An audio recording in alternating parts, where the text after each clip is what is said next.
Hey guys, how are you? I hope you're fine. I'm Sergio Alexander, and today I'm going to talk about two topics. The first is about trouble while traveling. The typical trouble while you travel can occur to anyone, to in every place, and in any time. But they are denominated like travel hassles, the problems that you have when your travel is interrupted by a thing or a problem or situation. There are a lot of types and classifications of travel hassles. For example, it depends the transport you're taking. For example, could be a plane or by car, by train or by bus, or any transport you imagine. The best way to avoid the travel hassles is to get prepared all your luggage or all the things you are going to take with you. For example, if you got travel by plane, you need to be careful on what things the police could confiscate you, because in the plane there are a lot of strict rules that prohibit some things in the plane, and also it's a lot of security, the pass. And one big problem would be that you lost your password. That's why it's very important to keep in mind. For example, in car, you could get stuck in the traffic.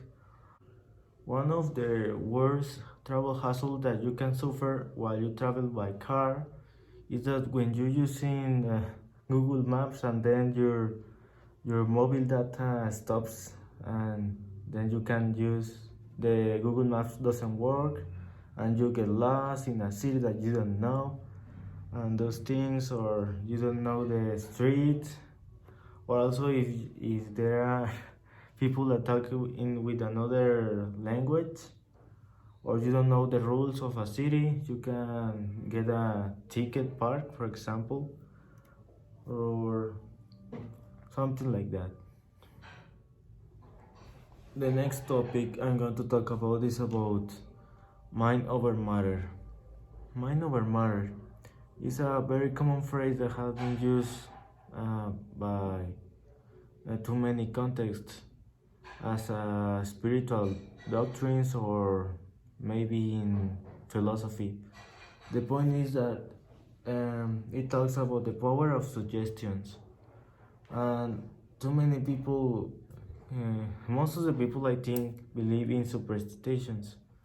Well, for me, it's sometimes I believe, sometimes I not, because there are sometimes illogical. How can things rarely happen? For example, that